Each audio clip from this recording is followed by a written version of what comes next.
So my best bet that I'm starting off with here is the Mets covering the line tonight against the Braves.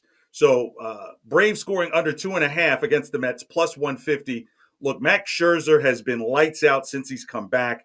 10 runs in his last 10 over his last 10 starts, and that goes back to right after he came back from the injury. So look, I don't see this as a high scoring game at all. In fact, I see this probably 3-2 Mets win. I think Scherzer's just going to be absolutely lights out. And again, with this race happening in the NL East, and I think because Atlanta's so hot, I think that's probably where the numbers are riding with them. But I'm actually buying Scherzer to just be lights out. I think it's going to be a great pitcher's duel. Probably actually turning my TV directly to watch that to see who can last into the eighth inning. Yeah, I went back and for my best bet because I kind of like the under for the full game in that one, but it is 7, which is Mm-hmm. pretty low. So for me, my best bet is going to be the under in another game. It's going to be the under 7.5 runs between the Phillies and the Cardinals. Speaking of ace pitchers, we got a couple of aces squaring off in this one, and Aaron Nola and Miles Mikolas. No, they don't have the big names that Max Scherzer has, but also look at the trends in this one. Both of these teams have had offenses who have absolutely struggled over the past few games. Both these teams have hit the under in 5 straight matchups. So at some point, maybe they'll start scoring runs. But looking at this Philly lineup, he used to rake.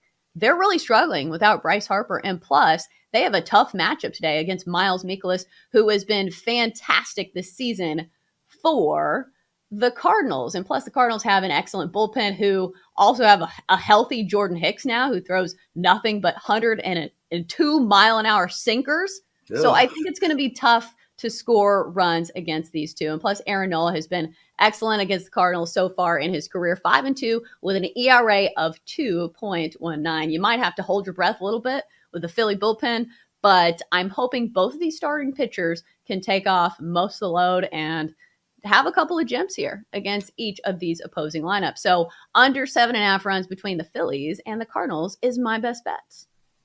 Yeah, I'm with you on that, especially with the Phillies. They're sink or swim when it comes to the run scoring.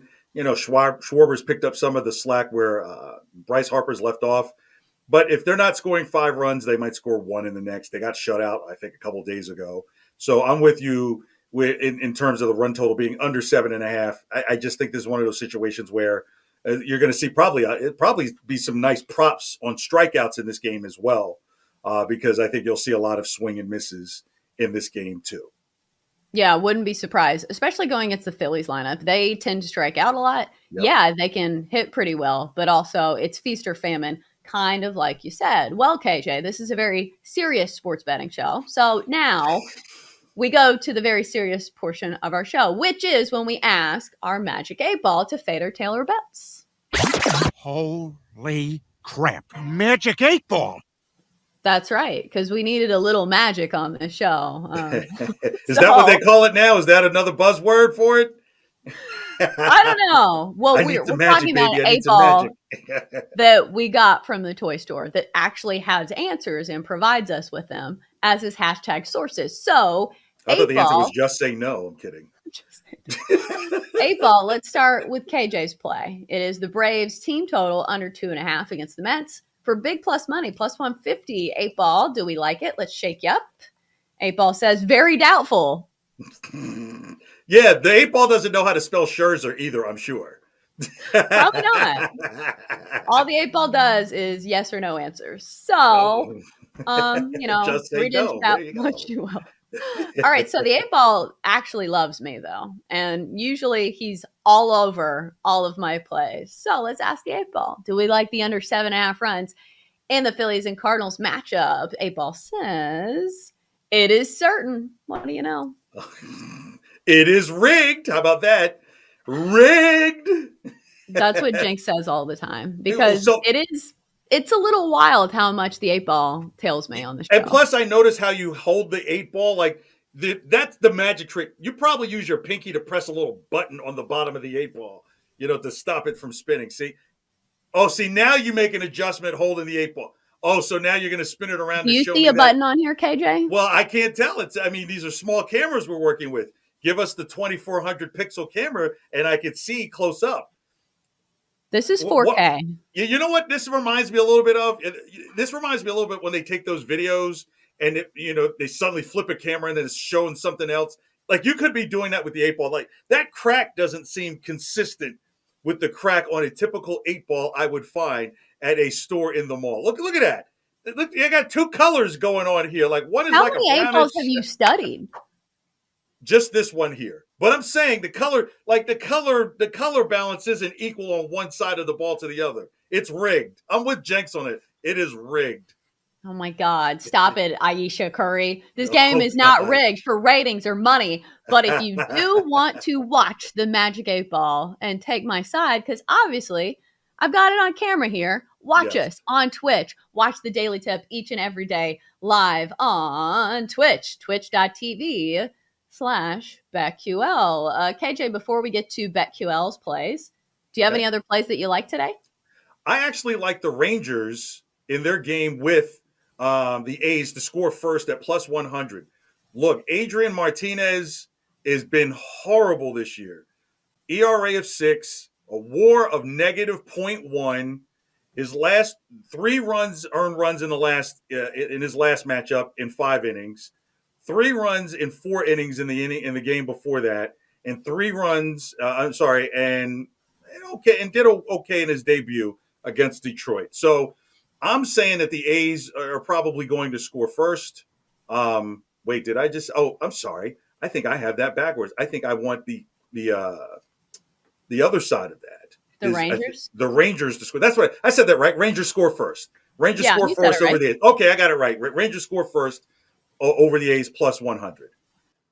Ooh, I've never bet on that before. I think that's kind of in the same ballpark as like the Nerfy Yerfy bets, which we normally do on the show. KJ, do you ever Yeah. bet on Nerfy Yerfy, which is no run first inning, yes run first inning?